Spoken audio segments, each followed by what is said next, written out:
कैसे हैं आप सब। आशा करते होंगे आप बिल्कुल ठीक हैं। आज का जो वीडियो रहने वाला है इसमें हम पढ़ेंगे MCQ क्वेश्चन के बारे में। तो आपको जान के खुशी होगी कि हम यूपी जो NHM का एग्ज़ाम होना था, यूपी NHM का जो हमारा 17,291 पोस्ट के लिए आपका एग्ज़ाम होना है, ठीक है। उसमें हमारा 80 मार्क्स का आपका सब्जेक्टिव यानी कि जिस डिपार्टमेंट से NM GNM की हैं तो आपके सब्जेक्ट से पूछा जाएगा, और आपका 20% जो हमारा सिलेबस यानी कि 20 मार्क्स जो रहेंगे आपके वो नॉन टेक। कहने का मतलब ये है उसमें रीजनिंग, GK GS और आपका कंप्यूटर वाला पोर्शन है, ठीक है। तो 20 नंबर में आपके 5 क्वेश्चन तो कंप्यूटर से ज़रूर आएंगे यूपी NHM के एग्ज़ाम में। माइनस मार्किंग कोई नहीं है, तो आपको वो 20 में से 5 क्वेश्चन जो कंप्यूटर के बहुत ही इजी फॉर्म में आते हैं, जो आपको बिल्कुल आसान लगेंगे, और हम आपको आज से डेली कंप्यूटर की क्लास डालेंगे, डेली करवाएंगे और चैप्टर वाइज करवाएंगे, ठीक है। कोई भी एग्जाम में आपका क्वेश्चन इधर से उधर नहीं होगा, सब पढ़े हुए क्वेश्चन आएंगे, प्रीवियस ईयर क्वेश्चन ही होंगे, ठीक है। तो उसी सीरीज़ में हम कंप्यूटर की आज से क्लास स्टार्ट कर रहे हैं यूपी NHM का। और साथ ही साथ मैं आपको बता दूं, आपने यूट्यूब चैनल पर अब यूपी NHM का जो 17,291 पोस्ट के लिए हमारी जो वैकेंसी आई है, उसमें जो हमारा आपके सब्जेक्ट रिलेटेड मैटर रहेगा उसका भी हम MCQ टाइप क्वेश्चन करवाएंगे। वो हमारा डेली लगभग 50 से 60 या 70 क्वेश्चन की डेली वीडियो रहेगी, ठीक है। तो चलिए स्टार्ट करते हैं आज का वीडियो। अगर आप हमारे चैनल पर नए हैं तो प्लीज़ चैनल को लाइक करिए, शेयर करिए, सब्सक्राइब करिए और देखते रहिए हमारा यूट्यूब चैनल एग्जाम आज जो क्लासेस। देखिए इसमें हम पहले देखो आज क्या पढ़ेंगे। आज हम कंप्यूटर के बारे में पढ़ेंगे कि कंप्यूटर का परिचय, फिर नेक्स्ट वीडियो में पढ़ेंगे कंप्यूटर का विकास, इनपुट आउटपुट डिवाइसेस क्या होती है, मेमोरी क्या होती है, इन सब के बारे में हम डिस्कस करेंगे, ठीक है। तो चलिए आज हम वीडियो में पढ़ेंगे कंप्यूटर का परिचय, यानी कंप्यूटर का परिचय क्या होता है। देखेंगे पहला क्वेश्चन क्या है। बहुत ही नॉर्मल क्वेश्चन आएंगे, देखना यूपी NHM का जो एग्जाम होना है बहुत ही नॉर्मल क्वेश्चन आएंगे, आप लोग कर ले जाएगा, ठीक है। माइनस मार्किंग है नहीं, तो आपको पूरे क्वेश्चन अटेंड करना है बिना किसी हेजिटेशन के, ठीक है। तो हमारा पहला क्वेश्चन है, कंप्यूटर में इस्तेमाल होने वाली इंटीग्रेटेड सर्किट IC चिप बनाने में निम्नलिखित में से कौन से रासायनिक तत्व एक टेट्रावैलेंट उपधातु का इस्तेमाल किया जाता है। तो वहाँ पर हम जो यूज़ करते हैं वो हम सिलिकॉन धातु की यूज़ करती हैं। जो ICs होती हैं इसे हम इंटीग्रेटेड सर्किट बोलते हैं। इंटीग्रेटेड सर्किट इसे यहाँ पर लिखा भी है इंटीग्रेटेड सर्किट। तो IC का फुल फॉर्म होता है इंटीग्रेटेड सर्किट, और जो हमारी बनी होती है कहाँ से बनी होती है, वो हमारी ऑप्शन नंबर C सिलिकॉन से बनी होती हैं। ऑप्शन नंबर C एग्जाम में बहुत से एग्जाम में पूछा जाता है कि जो कंप्यूटर में ICs होती हैं वो हमारी काहे से बनी होती हैं, वो सिलिकॉन से बनी होती हैं। और जो सिलिकॉन होता है हमारा ये उपधातु एवं अर्धचालक होता है। क्या होता है, उपधातु एवं अर्धचालक होता है। उपधातु यानी कि टेट्रावैलेंट होता है, यहाँ पर बताया भी गया है टेट्रावैलेंट। तो यहाँ से ऑप्शन नंबर C हमारा सही हो जाएगा। नेक्स्ट क्वेश्चन है, एक सीरियल पोर्ट कर सकता है, एक सीरियल पोर्ट कर सकता है। ऑप्शन नंबर A है केवल हार्ड ड्राइव से जानकारी स्थानांतरित करना, B है केवल हार्ड ड्राइव को जानकारी स्थानांतरित करना, एंड C हमारा है A व B दोनों, एंड D हमारा है ऑप्शन नंबर कोई नहीं। तो यहाँ पर जो राइट आंसर होगा ऑप्शन नंबर C, एक सीरियल पोर्ट का काम होता है केवल हार्ड ड्राइव को क्या करता है, हार्ड जो ड्राइव होती है उसकी जानकारी को स्थानांतरित करता है, और केवल हार्ड ड्राइव, देखो अंतर क्या है, से और को, यानी कि करता भी है और किस, फ्रॉम और को, ठीक है, अंतर दोनों काम करता है हमारा हार्ड ड्राइव। तो यहाँ पर ऑप्शन नंबर C हमारा सही हो जाएगा। नेक्स्ट क्वेश्चन क्या है, कंप्यूटर के बिना डॉट के बिना काम नहीं कर सकते। अगर आपका कंप्यूटर है तो वो काम नहीं कर सकता, क्या नहीं कर सकता उसके अंदर का नहीं होगा। ऑप्शन नंबर A है स्कैनर, B है इंटरनेट, C है माउस, D है CPU। तो ऑप्शन क्या, अगर आपके पास स्कैनर नहीं है यानी कि फोटोकॉपी मशीन नहीं है तो कंप्यूटर चलेगा, बिल्कुल चल जाएगा। इंटरनेट है या नहीं है, अगर इंटरनेट नहीं है तब भी आपका कंप्यूटर लैपटॉप चल जाएगा। C है माउस, अगर माउस नहीं है तब भी आपका चल जाएगा। लेकिन अगर CPU नहीं है तो आपका कंप्यूटर बेकार है। इसलिए कंप्यूटर जो मस्तिष्क होता है उसे हम CPU कहते हैं, CPU। और CPU का जो फुल फॉर्म होता है वो होता है कंट्रोल प्रोसेसिंग यूनिट। क्या होता है, कंट्रोल प्रोसेसिंग यूनिट। ये हमारे कंप्यूटर का मस्तिष्क होता है। क्या होता है, कंप्यूटर के मस्तिष्क के नाम से जाना जाता है CPU। और CPU का फुल फॉर्म होता है वो हमारा कंट्रोल यूनिट प्रोसेसिंग होता है। ऑप्शन नंबर D हमारा सही हो जाएगा। नेक्स्ट क्वेश्चन क्या है, निम्नलिखित में से कंप्यूटर का मस्तिष्क कौन सा है। फिर वही क्वेश्चन घूम के आ गया। तो यहाँ पे जो राइट आंसर है वो ऑप्शन नंबर C हो जाएगा, मैंने पिछले क्वेश्चन में डिस्कस ही कर दिया। नेक्स्ट क्या है, निम्नलिखित में से कौन सा एक पर्सनल कंप्यूटर में कंप्यूटिंग करता है। पर्सनल कंप्यूटर में कंप्यूटिंग का काम जो करता है वो हमारा ऑप्शन नंबर A CPU करता है। सॉरी, मैंने अभी सीपीयू का फुल फॉर्म बताया था, कंट्रोल नहीं होता है, सेंट्रल प्रोसेसिंग यूनिट होता है। क्या होता है? सेंट्रल प्रोसेसिंग यूनिट होता है। ठीक है, कंट्रोल नहीं, सेंट्रल प्रोसेसिंग यूनिट होता है। तो यहाँ पर जो ऑप्शन नंबर सी हो जाएगा, ए हमारा सही हो जाएगा, सेंट्रल प्रोसेसिंग यूनिट। ठीक है, ऑप्शन नंबर ए। इस सेंट्रल प्रोसेसिंग को हम प्रोसेसर या माइक्रो प्रोसेसर भी कहते हैं। ठीक है, और ये हमारा पीसी से, जो हमारे पीसी होता है यानी कि पर्सनल कंप्यूटर होता है, उसको नियंत्रित करने का काम हमारा सीपीयू करता है। तो ऑप्शन नंबर यहाँ पर ए सही हो जाएगा। नेक्स्ट क्वेश्चन क्या है? कंप्यूटर विज्ञान में सीपीयू का पूरा नाम क्या है? वही बताया मैंने, क्या होता है? Option number B, central processing unit हो जाएगा, सीपीयू, सेंट्रल प्रोसेसिंग यूनिट। तो ऑप्शन नंबर 20 का सही हो जाएगा, central processing unit, option number 20 the right answer.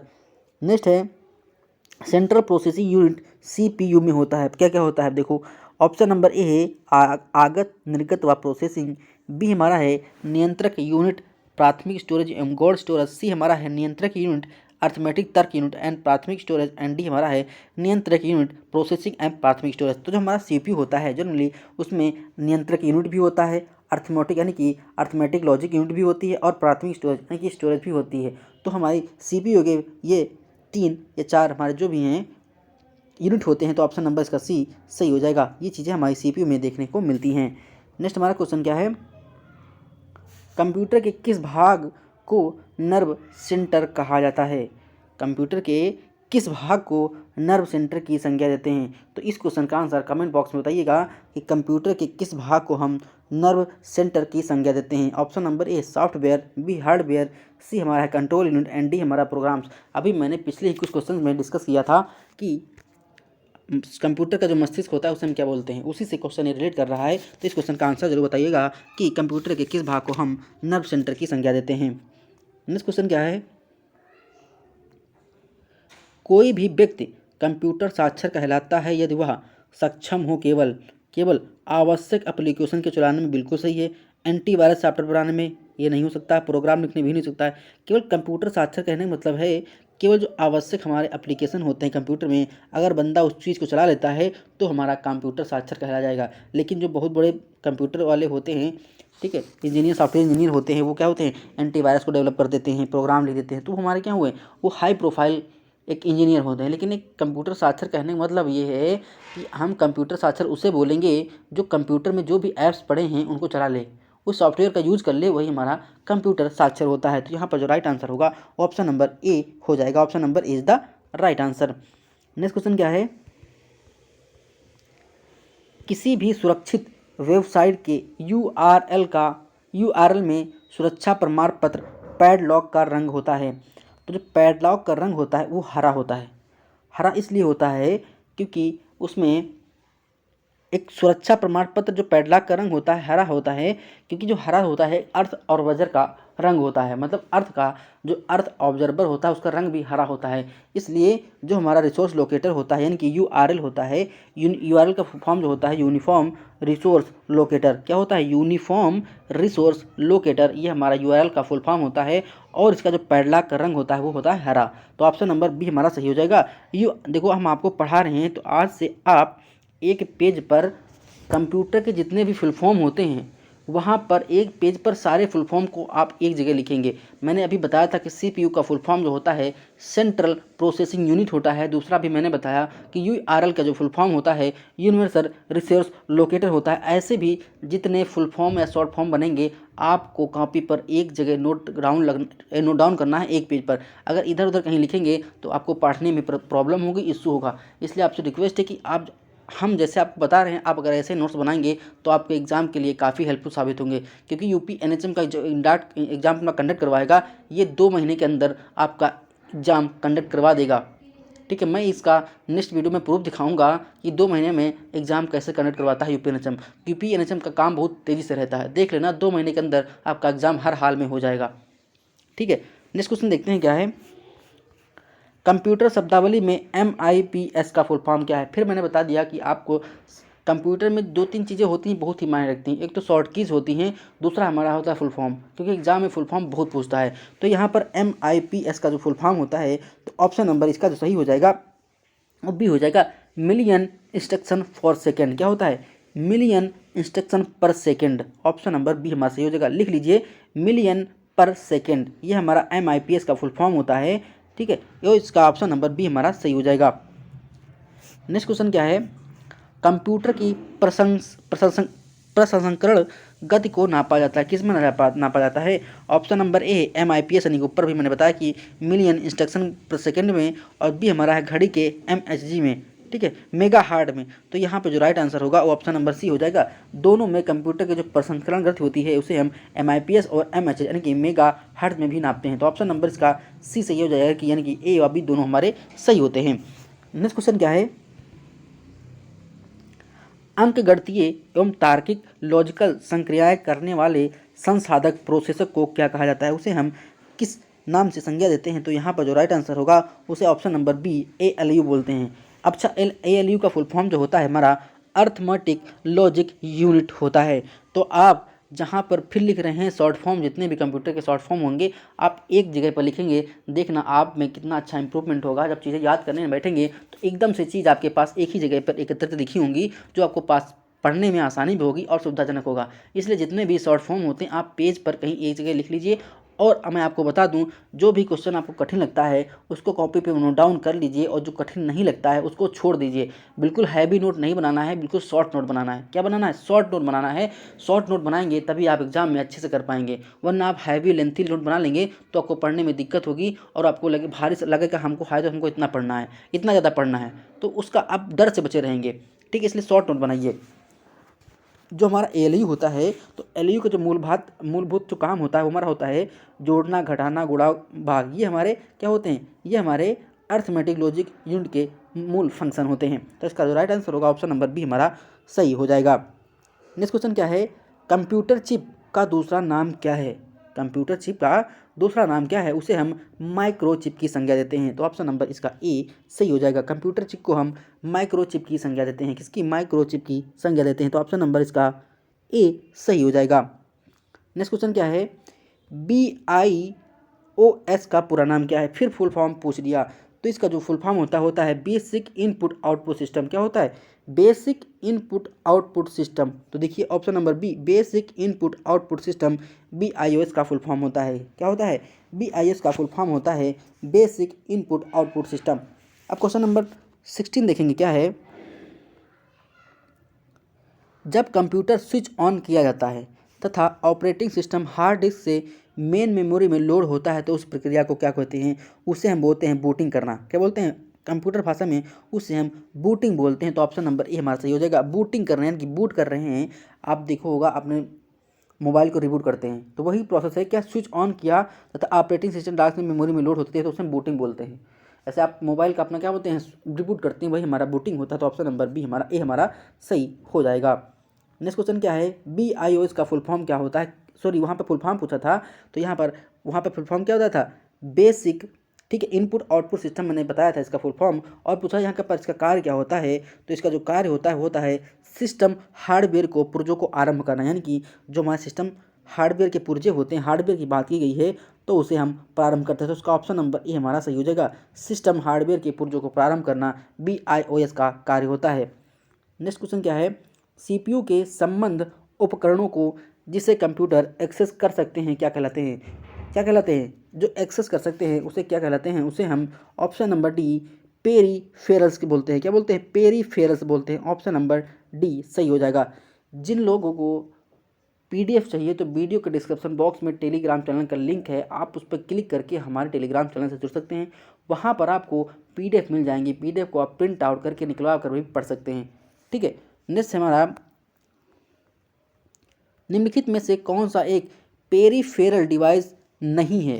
Peripheral device नहीं है, तो यहाँ पर जो ऑप्शन नंबर हो जाएगा सी, मदरबोर्ड हमारा ये पेरीफेरल डिवाइस नहीं होता है। बाकी प्रिंटर, मॉनिटर, कीबोर्ड ये हमारे पेरीफेरल डिवाइस होते हैं। क्या होते हैं? पेरीफेरल डिवाइस होते हैं।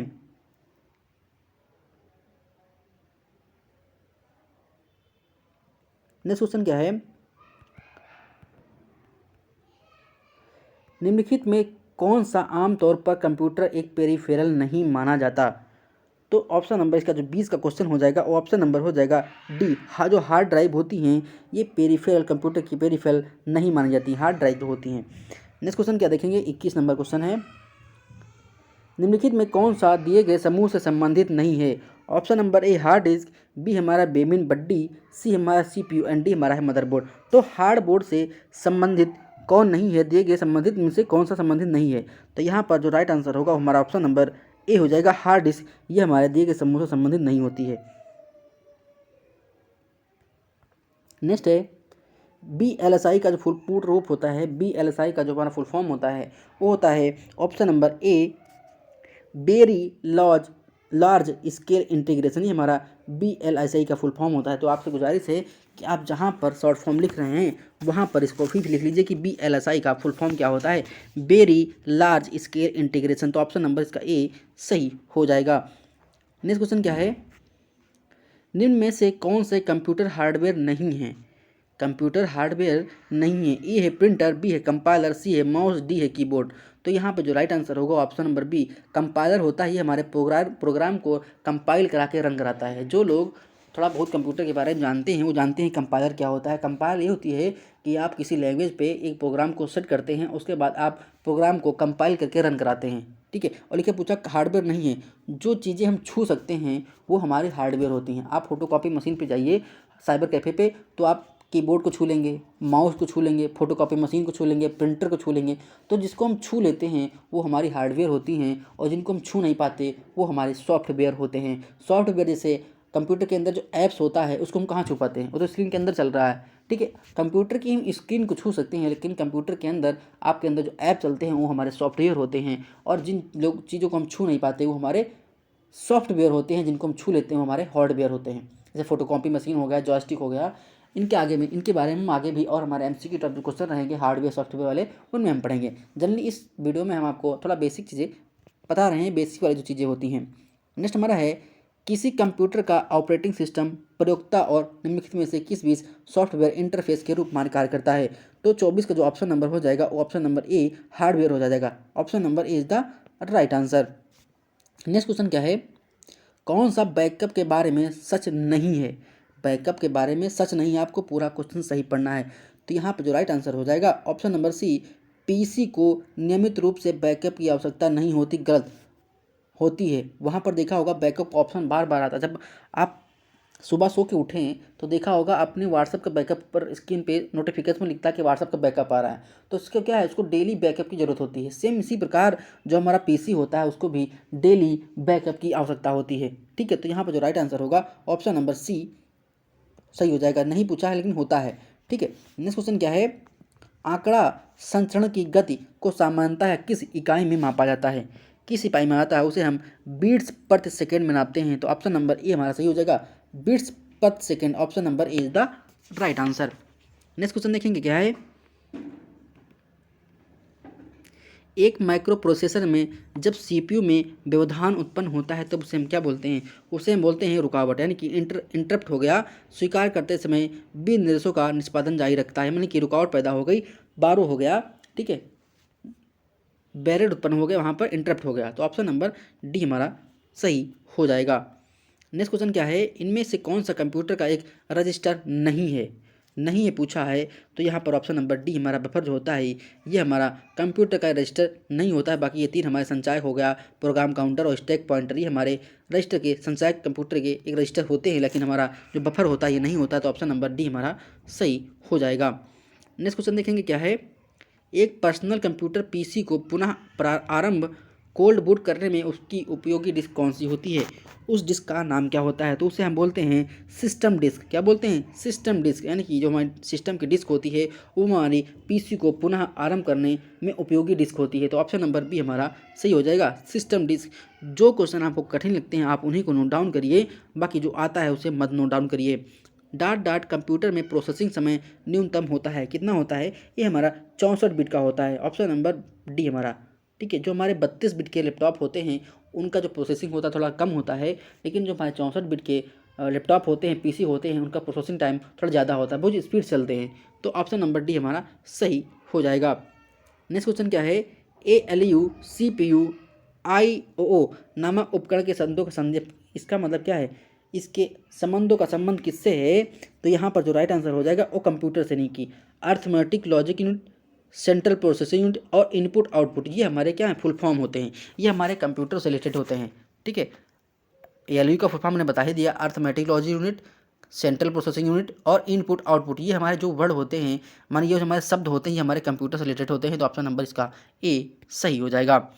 नेक्स्ट क्वेश्चन क्या है, कंप्यूटर एक सरल सिद्धांत GIGO का अनुकरण करता है, जिसका अर्थ होता है, इसका क्या अर्थ होता है, उसका मतलब होता है कूड़ा अंदर और कूड़ा बाहर, यानी कि ऑप्शन नंबर इसका ए सही हो जाएगा। लेकिन इसका फुल फॉर्म जो GIGO का होता है, गार्बेज इन गार्बेज आउट, यानी कि कूड़ा अंदर कूड़ा बाहर, इसका अर्थ होता है। ठीक है, तो जीगो, अगर गीगो का आपको अर्थ पूछे तो होता है garbage garbage in garbage out, garbage in garbage in garbage out, garbage in garbage out, ये हमारा होता है कूड़ा अंदर कूड़ा बाहर, यानी हिंदी में लिख दिया है, तो ऑप्शन नंबर इसका ए सही हो जाएगा, क्योंकि गीगो का फुल फॉर्म यही होता है।